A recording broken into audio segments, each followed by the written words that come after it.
Hello guys, हर साल की तरह इस साल मैं फिर से निकली वैष्णो देवी की यात्रा के लिए। भाई दूज के अगले दिन ही मैं वैष्णो देवी निकल गई।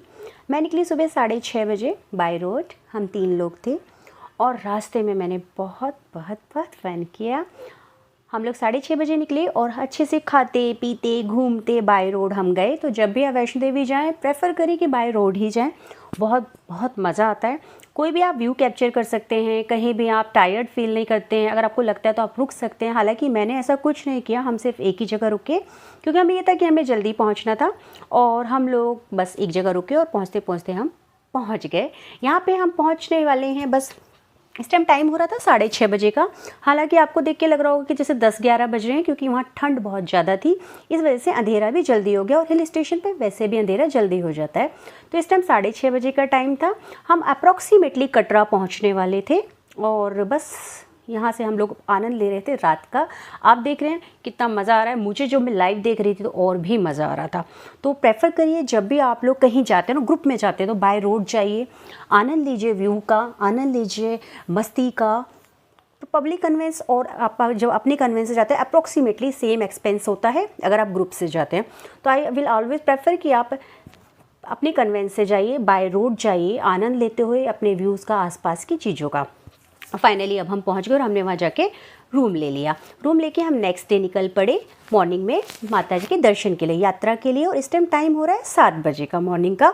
मैंने चूज़ किया नया वाला रास्ता जो बिल्कुल खच्चर वहाँ पे होते नहीं है और बिल्कुल साफ़ सुथरा, बहुत प्यारा है।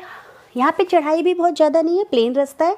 तो मैं इस रास्ते से वैष्णो देवी की यात्रा के लिए निकल पड़ी। और जब मैं यात्रा के लिए जा रही थी तो आगे मुझे ये प्राणी मिले जिन्होंने हमें राजमा राइस खाते देखा और हमसे आके मांगे। जब हमने इन्हें दिया तो पहले इन्होंने स्मेल किया, इन्हें बड़ा मज़ा आया, अच्छे लगे और इन्होंने खाना स्टार्ट कर दिया। और ये लिटरली इतने क्यूट लग रहे थे ना कि मैं इनसे नज़रें हटा ही नहीं पा रही थी और शूट करने से अपने आप को रोक नहीं पाई। फिलहाल मैंने इनके साथ थोड़ा सा टाइम स्पेंड किया और फिर इन्हें राजमा राइस पकड़ा कर मैं अपनी यात्रा को कंटिन्यू करते हुए आगे निकल गई। और जाकर मैं पहुँचने ही वाली थी भवन में जाके मैंने दर्शन किया और फिर मैं भैरव बाबा जी के लिए कार्ड लेने चली गई। भैरव बाबा जी के लिए मैंने कार्ड ली। कार्ड लेने का टाइम सिर्फ 4 PM तक है।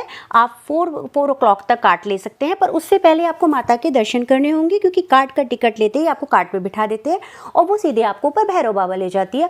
5 मिनट जाने के, 5 मिनट कार्ड में और 5 मिनट दर्शन करके आने की, टोटल 15 मिनट में आप दर्शन करके नीचे आ सकते हो। और यहाँ मेरी यात्रा जो है माता रानी की बहुत अच्छे से, बहुत प्यार से, बहुत अच्छे तरीके से संपन्न हुई और मैंने अपनी माता की यात्रा को यहाँ पे संपन्न करते हुए आगे की तरफ रुख कर लिया। और मैं जाने लगी एक ऐसी जगह जो बिल्कुल शांत है, जहाँ मार्केट नहीं है, पर अपने आप में जो प्लेस है that's truly amazing and that is called Sanasar. ये कटरा से 104 किलोमीटर दूर है। पटनी टॉप, नथा टॉप एंड देन सनासर। आप देख सकते हैं इट्स अ लवली प्लेस। जो नेचर लवर हैं मेरी तरह, उनके लिए ये बहुत बहुत बहुत ही प्यारी जगह है। एक बार ज़रूर विजिट करिएगा सनासर। यहाँ पे मार्केट नहीं है पर नेचर बहुत प्यारा है। और जो फिटनेस लवर हैं मैं उनको बता दूंगी कि वहाँ खाने के लिए पराठे ही मिलते हैं, तो पोहा या और किसी हेल्दी ब्रेकफास्ट की उम्मीद बिल्कुल मत करना। रास्ते में मुझे थोड़ा सा ऐसी जगह मिली जहाँ मैं मस्त से वीडियो बना सकती हूँ, तो मैंने एक अपना एक्टिंग टैलेंट भी वहाँ पर शो किया और एक छोटी सी स्लोमो में वीडियो की क्लिपिंग वहाँ पर शूट करी। तो मुझे लगा एम्प्टी रोड है क्योंकि वहाँ पे टूरिज्म बहुत ज़्यादा नहीं है। मैं वहाँ पे अक्सर जाया करती हूँ शांति के लिए, कामनेस के लिए। तो मैंने इसका फ़ायदा उठाया और एक छोटा सा ब्यूटीफुल सा वीडियो शूट कर डाला। और वीडियो शूट करने के बाद मैं फिर अपनी यात्रा को आगे बढ़ाती चली गई और अप्रॉक्सीमेटली अब मैं सनासर पहुंचने वाली हूँ। देखिए, आप देख सकते हैं वेदर, ओ माय गॉड, देख रहे हैं हल्की हल्की सी यहाँ पे ड्रॉप भी पड़ रही थी, रेन, हल्की हल्की सी रेन हो रही थी। कहीं पे बर्फ़ थी, कहीं पे बिल्कुल खुला फील हो रहा था, कहीं पे हल्की हल्की सूरज दिख रहा था, कहीं पे हल्की हल्की बारिश हो रही थी। तो मिक्स सा वेदर था, देखकर अपने आप में बड़ा मज़ा आ रहा था, अमेजिंग फील हो रहा था। और अब मैं पहुंच गई सनासर। सनासर में कुछ का आपको नहीं मिलेगा, बट एक खुला सा मैदान है जो जहाँ पे जो नेचर है वो अपने आप बोलता है। यहाँ की जो ब्यूटी है मैं आपको बताती हूँ। यहाँ पे एक लेक है जिसका मैंने आनंद लिया। ये बहुत प्रिटी लेक होता है, बहुत ब्यूटीफुल लगता है। इसमें कुछ एक्टिविटीज़ होती हैं जो मैंने भी की।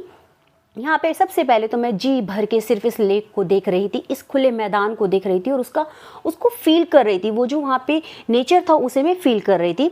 फिर मैं आगे गई, कहा जाता है यहाँ पे एक वैली है, वहाँ पे जब हम चिल्लाते हैं तो वो आवाज़ गूंजती है। मैंने भी ट्राई किया और सच में मैंने जब वहाँ पे चिल्लाया तो आवाज़ गूंज रही थी, मुझे बड़ा मज़ा आया। फिर मैं आगे बढ़ी और इस वैली को देखने लगी।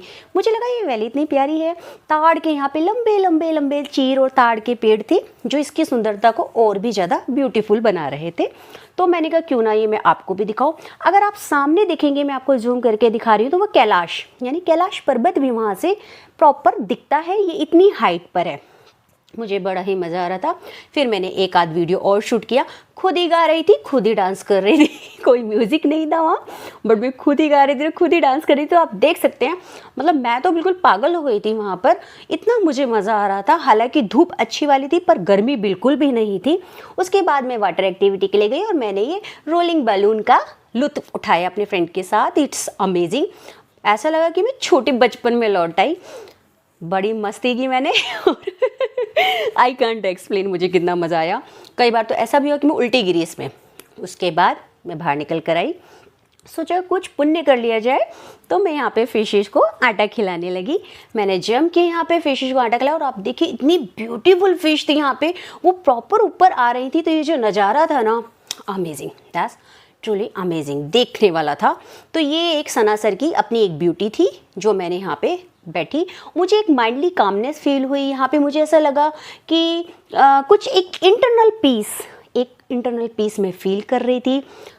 बहुत प्लीजेंट एटमॉस्फेयर था। और जो लड़का था जिसने मुझे आटे की गोलियां दी थी, वो मुझे बताया जा रहा था कि आप बहुत सौभाग्यशाली हो, आपका भविष्य बहुत अच्छा है। मैंने पूछा कैसे, तो कह रहा है फिश। हालांकि आई नो मुझे बेवकूफ़ बना रहा था, पर मैं भी बेवकूफ़ बहुत प्यार से बन रही थी। मुझे भी बहुत बेवकूफ़ बनने में मज़ा आ रहा था।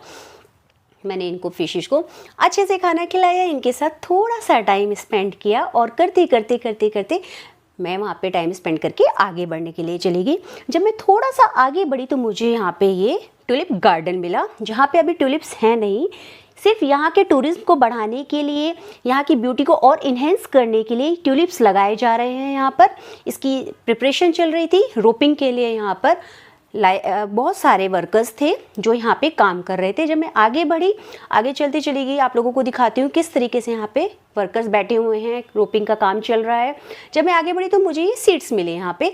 मैंने पूछा ये क्या है, तो उन्होंने बताया कि ये ट्यूलिप के बी सीड्स हैं जिनको डालकर रोप किया जाएगा और बाद में ये 1 साल बाद यहाँ पे ट्यूलिप्स आ जाएंगे। ठीक है भाई, हम आगे बढ़ गए। चलिए देखते हैं आगे और क्या। देखा तो बाय गुड कुछ भी नहीं था, बट एक खुला मैदान, सामने कैलाश दिख रहा था। अमेजिंग, बट ब्यूटी ऐसी थी कि शब्दों में कहीं नहीं जा सकती। मैं आगे बढ़ी, थोड़ा और देखा तो मुझे एक प्यारा सा वहाँ पे फ्लावर मिला जो सिर्फ वहीं मिलता है। और बस फिर मैं यहाँ पे इसी वीडियो को कैप्चर करती चली गई। गहरी गहरी खाइयाँ, ऊंचे ऊंचे स्ट्रेट पेड़, एक लंबा सा ब्यूटीफुल सा गार्डन, मतलब अपने आप में एक अमेजिंग ब्यूटी। फिर मैं इस फ्लावर को लेके, जो वहाँ पे होता है और इसे डेकोरेशन पर्पस से भी यूज़ किया जाता है, इसे लेके थोड़ी देर इधर उधर घूमती रही। और फाइनली मेरा जो ये सनासर का एक एक्सपीरियंस रहा, ये अमेजिंग रहा। मैंने यहाँ पे बहुत सारी चीज़ें देखी। हालांकि मैं पहली बार यहाँ पे नहीं गई, बट इस बार गई तो मुझे कुछ चेंजेस मिले यहाँ पर, इसलिए मैंने सोचा कि इन चेंजेस को फिर से कैप्चर किया जाए। और फिर मैं जाके अपने रूम में रेस्ट करने लगी अगली सुबह के लिए। अब मैं फिर दोबारा से अगली सुबह यहाँ पे पहुँची तो मुझे ये मेरी फ्रेंड मिली, बड़ी ब्यूटीफुल सी एंजल मिली, जिसके साथ मैंने थोड़ा सा टाइम स्पेंड किया। ये मेरे साथ लॉन्ग वॉक करती रही। बाद में मैंने इसे कुछ खिलाया पिलाया। जब मैं चाय पीने बैठी, मैंने इसके लिए भी बिस्किट्स लिए, इसके लिए भी पराठा लिया। इसने उतने ही ब्यूटीफुली तरीके से मुझे पूरी कंपनी दी और मेरे साथ खाया पिया। उसके बाद मैं वापस अपने रूम में चली गई और फाइनली यहाँ मेरा ये ट्रिप ख़त्म हो गया और मैं वापस अपने घर दिल्ली आने की तैयारी में जुट गई। और यहाँ से मैंने अपनी यात्रा वापसी के लिए कर ली। सो ये ट्रिप मेरा बहुत अमेजिंग रहा, बहुत वंडरफुल रहा। मैंने बहुत ब्यूटीफुली तरीके से एंजॉय किया। तो आप भी जब भी वैष्णो देवी जाएं, कटरा से सनासर जरूर जाएं। Have a good day, bye bye, take care.